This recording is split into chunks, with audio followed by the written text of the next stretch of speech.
right, shall we do to wrap up the season, let's do who wins our awards? Let's do it. Now, I want to start, Rachel, Are you going to go in order?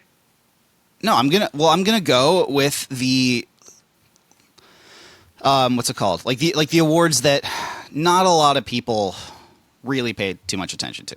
Right. I want to start with the lady. I want to start with the Lady Bing. Oh, I have my guy. Who's your guy? Braden Point. Really? Yep. The guy Elaborate. has 40 goals this year, averages like over 20 minutes a game, and has 2 penalty minutes. Yeah, that's absolutely insane. Like 2. it's so funny. Like in researching this, I was looking at the people who had 0 penalty minutes. Like I basically just searched from lowest penalty minutes to and every time I saw someone with a lot of games played, I was like, oh, okay, so I'll take that. It'll be I'll take this guy, and I would look over at his nameplate, and it was a goalie. And so I'm like, oh, damn it. Like every single time, I was looking through him 57 games? No, it's UC Saros. He had 4. And my backup to Braden Point, hot take because you mentioned it, is Marc-Andre Fleury. For the Lady Bing. Yep. I mean, yes, he's very gentlemanly. And extraordinarily sportsmanlike. And when we talk about, you know how we talk about, oh, you want to root for this guy, but you don't know if he's going to do some shady nonsense? Mm-hmm. Marc-Andre Fleury is not going to be doing shady nonsense. Yeah, that's a good point. Man, it's tough to go with anyone other than that. Like Braden Point, you picked a really good one. But you know who I'm gonna go with? Anze Kopitar. Oh, that's a good one. Tough matchups all the time. So the toughest matchups. 18.59 a game. So that's basically almost 20 center, minutes. Yeah. Second line center. The toughest matchups. 20 and we also have to take into account production here too. Obviously Braden Point is producing like crazy, but Anze Kopitar, 21 goals, 46 assists, 67 points. He's 37 years old. He's the captain of his team. 4 penalty minutes, 80 games played. All right, so those are the 3 guys. Remarkable. For sure. And also, you know what? Another shout out for this I want to give out to is Matt Barzal. I get it. Yep. He only played 30 games this year, but 4 penalty minutes. Over 20, that's pretty good. But Anze Kopitar, in my opinion, either one could be fine. I want to do, and I know that this one is statistics based. You have it's basically you have to their combined stats. But I want to sort of change it up for a second, Rachel, and go philosophical. The Jennings. Because I know it's basically people give it to the 2 goalies who have the lowest goals against average or something. It's the team with the lowest goals against average. Yeah, but I don't want to do that. I want to do best goalie tandem. For Jennings. The Leafs. I think so. I legit think it's the Leafs. I think so. Now I could go. I could go also Hellebuck and Comrie because Hellebuck is a 1A. Hellebuck. No, but I'm saying it doesn't have to be like a 1A 1B situation. It can be it could be. No. I think if we're doing the spirit of tandem, okay. It has to be sure, it'll be the Leafs. But last year, for example, I would have given it to Shesterkin and Quick. Oh my God, yeah. And because they aren't 1A 1B. There's a clear starter and a clear backup, but they both play their role. Honestly, in fairness, Dostal and Gibson in Anaheim deserve some serious love. 100%. I think it kind of has to be the Leafs. And that's why to be saying. Now, I want to preface something before we get into, because now we're let's just go to the heavy hitters. I want to preface something before we go into that. So I saw something on Twitter today, and nothing good has ever sort of proceeded. You tell me ever starts with I saw this on Twitter. Especially nowadays. NHL Network was doing some award predictions. And I don't want to name the person, mainly because I forget who it is. It's not Mike, is it? No. Okay. I was going to say, I will call him right now. If this was Mike Johnson, you would have him assassinated. But people would never do that. for what I'm about to say. but people were like, they were picking their you know, like their awards. One person for the Calder, like it was two people with their picks back, like side to side on a graphic. Okay. And you know, like one person had a Celebrini for the Calder, another person had Incorrect. Okay. yeah, another person had Dustin Wolf. You know, like stuff like that, like Okay. you know, back and back. There are two answers for the Calder, and it's Lane Hudson and Dustin Wolf. Yes, exactly. That's it. And then we got to the Vezina. One person had Connor Hellebuck, who was my pick, and it's your pick as well. What do you mean one person had Connor Hellebuck? I will give you legitimately. I'll give you I will give you 5 guesses to choose who the next person's pick was. Give you 5 guesses. Would this person, like, is it possible this person gets nominated? Rachel, I will give you 5 guesses to pick who the other person's pick to win the Vezina Trophy this year is. Okay. Logan Thompson. No. Anthony Stolarz. No. Darcy Kemper? Yes. It was Darcy Kemper. What? Okay. Listen, Darcy Kemper probably is going to get nominated along with Logan Thompson. Guys, no. Blew my mind. It is not even Blew my mind. There's no there's no. What are you doing? This person is so glad I forgot who it was, but yeah, no, that's insane. There's no debate. It's Connor Hellebuck. That's the only award where it's like you can't even have a discussion. We like You there's no literally can't have a there's discussion. no first take debate here. Greg Wyshynski emails me every month for like the awards watch. Mm-hmm. And he's like, give me like your nominees and whatever, and like let me know kind of whatever. I literally put Connor Hellebuck and then in brackets, what are we even doing here? And then a giant gap, and then the rest of my nominees. Like, this is like, you know how because GMs vote on the Vezina, right? Yeah. You know how we're all like, how are they going to screw it up? Like, genuinely, You can't. It should be unanimous. Like. Okay, so Connor Hellebuck is going to win the Vezina. And that is the end of that. Mm-hmm. Next, we'll go with the Selke. Okay, I have kind of a hot take here. What's your hot take? Sam Reinhart. Ooh. That is a good one. That is a very good one. So I'm going Sam Reinhart for the Selke because, yes, I'm aware he plays with Sasha Barkov. But if you look at it, Sam Reinhart is still just as good defensively without Barkov. And when Barkov was injured, Reinhart was the one that picked up the slack. He also has a better 5-on-5 goals against. So he has legit performed better than Barkov this year. Yeah, that's a good point. Honestly, I think the 4 best defensive players in the NHL this year all play in Florida. Reinhart, Barkov, Cirelli, and Hagel. Oh. Well, you're going to, like, my guys doesn't play in Florida, so. Ooh, okay. You know who I'm going with? If you say... No. I'm not saying. Okay. I'm not saying who you think it is. You know who I'm going with? Okay. Leon Draisaitl. Wow. That's who I'm going with. German. I think Leon Draisaitl deserves his flowers for this. Connor McDavid missed some time this year. Leon Draisaitl really stepped up, and he's really made a commitment to defense this year. I've noticed it. I've seen it. And obviously, this is not a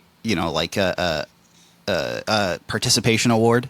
You know, Yeah, correct. finally he's playing defense. It's also not a legacy award. It's not a Looking at you, legacy award Barkov. either. Exactly. Yeah. Barkov, by the way, I was looking at the odds just now. Barkov still has the highest odds. I think that's just a name recognition. Yeah. And another one, like Leon Draisaitl, and another one I kind of want to sneak in there too is Seth Jarvis. Yeah, see, my guy to sneak in would have been Nico Hischier. Yeah, he's up. Oh yeah. Especially with Jack Hughes out, Nico Hischier's Well, basically. and first of all, like, let's not pretend that Jack Hughes plays Oh defense. no, but he's been like, if there was any debate on who was getting the top matchups before, like he's getting the It's top. Nico. Exactly. It's Nico. Yeah, I think the Selke's going to be pretty divided this year, actually. I think we're going to have a legit race this year. Yeah, I love it. I like it. Yeah, and you know what? Seth Jarvis is a great shout, too. I think Seth Jarvis is such a fun and exciting hockey player. Like, I think he is doing such amazing things, and Do you remember that time when I told you that story about the team that had him ranked outside of the top 3 rounds? Oopsie. Remember when I told you the tale of the team that had the pick that was going to pick him and then traded it to get out of the last year of Patrick Marleau's contract? Yeah, not great. Not great. Just eat that money and take Seth Jarvis. Let's get All right, into the heavy hitters, namely the Norris. Jack Adams. Oh, you know what? Let's go Jack Adams. This is a slam dunk too. Who is it? I told my brother to bet on Spencer Carberry when Spencer Carberry was plus 2,000 to win the award. Are you even going to make any money off that bet? Like, are you? No, the deal is my brother's going to buy me pizza. With like the $5 that he wins for putting $1,000 on that bet, like the odds are so. He put $10 on it, so he's gonna win 200 when Carberry wins.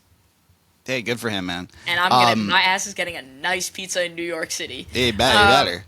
So yeah, I mean what can you even say about the job Spencer Carberry has done? And I think by extension, we need to have a serious conversation for Brian McClellan for GM of the year. Mm-hmm. I thought Brian McClellan was washed. And then he acquired Cap Friendly.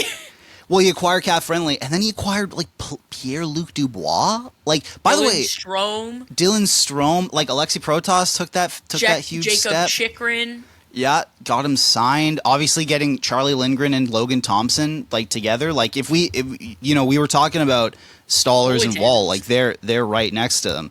The person I want to give a little shout out to here is like Jim Montgomery. I think did a great job heading in there. In St. Louis. And Travis Green. I know this is like I know this Those is are my 3 guys. Oh, really? Okay. Those are my 3 guys, and then I have Scott Arniel in 4th. Oh, Scott Arniel is a good one. I think and it's a shame this is the way that the award is looked at now, but I think John Cooper should get some serious play. I mean, totally agree. Like obviously, this was heading into training camp. This was probably the weakest Lightning roster of the era. The decade. Like the decade, like of that era of them. Like obviously losing Steven Stamkos. Yes, like obviously losing Steven Stamkos and all that, but just like the depth. Obviously you have like Jake Gensel and all that, but the depth really wasn't there from in years past. There's been a lot of injuries going on and all that, and he has guided them basically seamlessly back to, like home ice potentially. Like they locked up home ice. Yeah. Yeah. Oh, He's okay. Legit. Yeah. He's legit. Legit. It's amazing. So we did Jack Adams. Okay. Let's go Norris. Yeah. It's Cale Makar.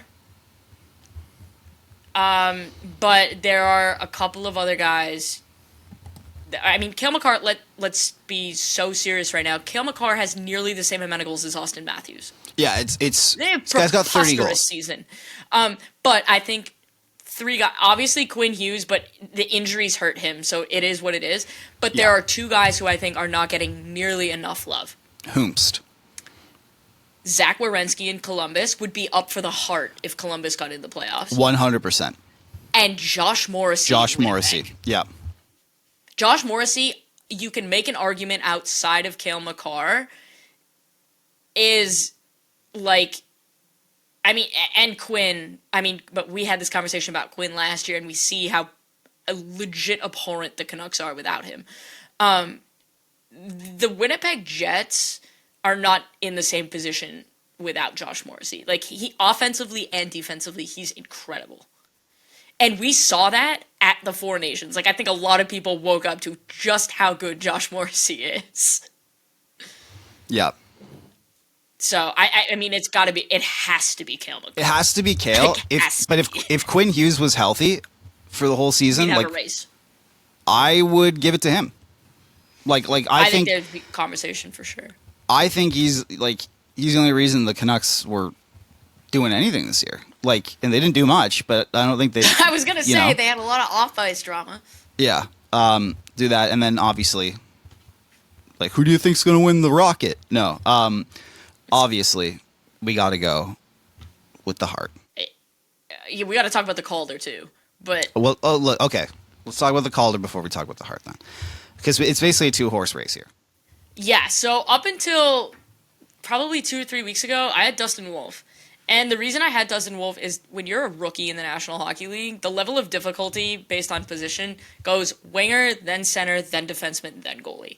Mm-hmm. The fact that Dustin Wolf has dragged this corpse of a Calgary roster to anywhere near the playoffs is nothing short of legitimately astonishing. And he is like top 10 in goals saved above expected. For a long time, he was top 10 in save percentage. And we're talking about a rookie. Mm-hmm. Like, it's incredible. It's insane. And then Lane Hudson, since February 1st, I have a piece up on ESPN.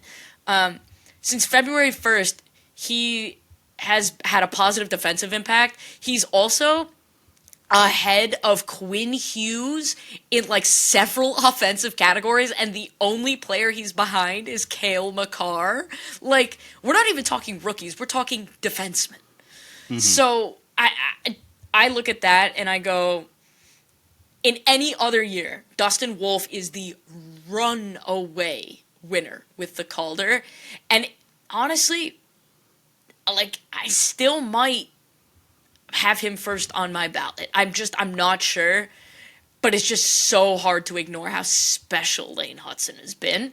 And there's a decent chance that Montreal has Calder winners in back-to-back years, because Hudson more than likely is going to win this award, and Ivan Demidov is probably going to win next year. Yeah.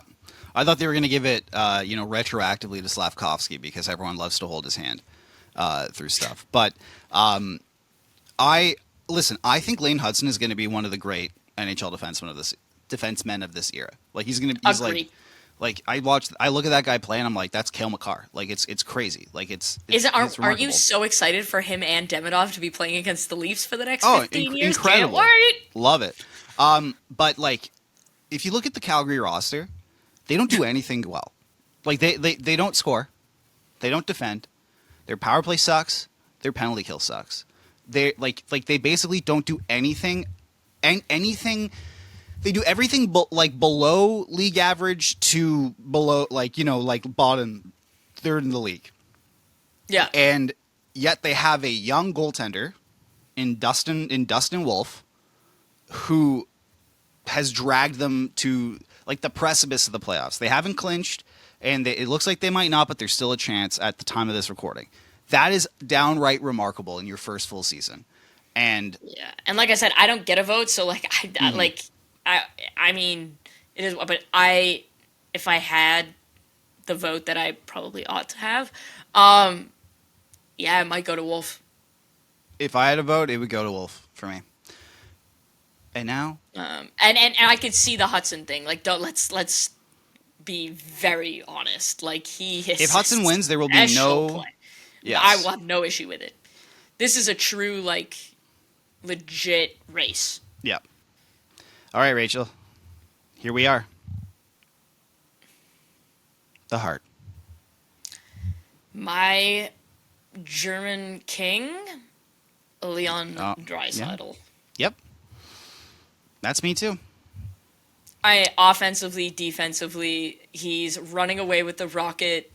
He's been excellent defensively. Connor McDavid is going to have less than 100 points, I think, for the first time in his career that he's played, like, in the last, where he's played, like, more than a certain amount of games.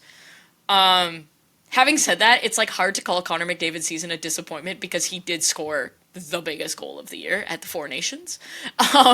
He also has 99 points in 69 games. It's pretty good. Oh, so he is going to hit 100 points. Oh, well, my God. I think they're probably going to hold him out for the rest of the season. I think that's what they, preparation for the playoffs. So he probably will end at 99. He's still disgusting. It's hilarious to be like, Connor McDavid had an off year. He had nearly... Basically 100 points. Hilarious. So, yeah, we talk about this a lot, But that Oilers roster without McDavid and Draisaitl is horrendous. We saw it. We saw it when they basically had to play without both of them, and like Adam It was Henrique so bad. Kasperi Kapanen was the third line center, I believe. Like it was brutal. That's a problem. So, like, Yeah. yeah, All right. So those are our awards. there it is. It's tough. Like I wish I could give you a more entertaining pick other than agreeing with you on Draisaitl, but there's no real other argument here. Like it basically it has to be him. Yeah.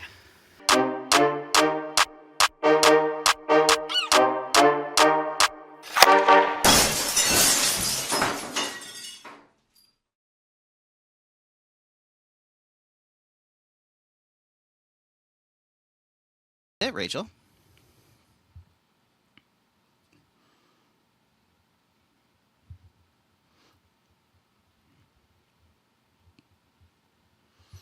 Unreal. I cannot, like, this is going to be great. There's going to be a lot of.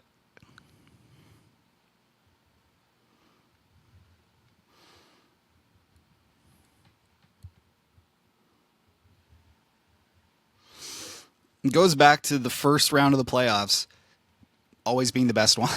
Like, yeah, and Dallas probably playing Colorado. Like, come on. Oh, they're locked in. So Dallas playing Colorado. Like, think about it. You're Dallas, and you grind your way, and then your reward is Colorado. Is Cale Makar and Nathan McKinnon. Yeah, and it's the incredible. Okay.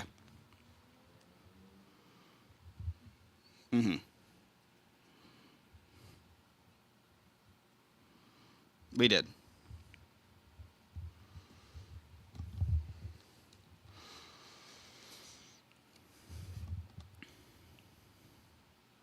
Probably Gabriel Landeskog. Well, you know what, Rachel?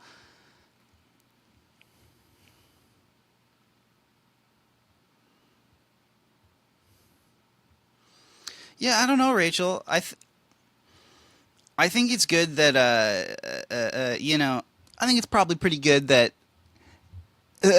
Colorado decided to play without their captain for the last 3 years for cap circumvention. They held him out. There's literally a documentary about all he's gone through since then, but no, cap circumvention. And listen, I will say, there's no Mark Stone documentary.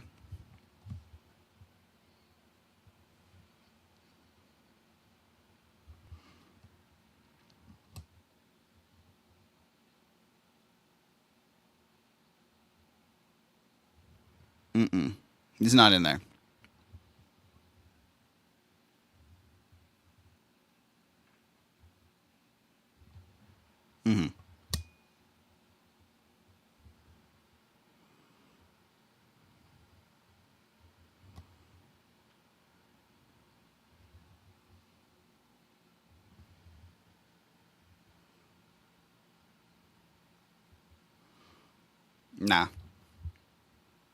Nah.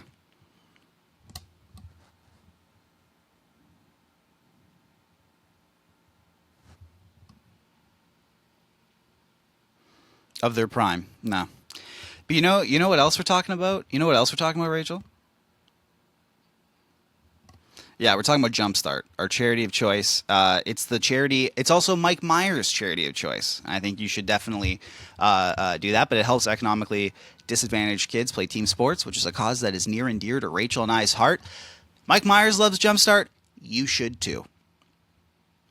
And on that note, we will bid you adieu for this week. Rachel, do you have anything to leave our lovely, lovely listeners with before we head out? Go Leafs, go. And also, if you're from Ottawa, you're a loser.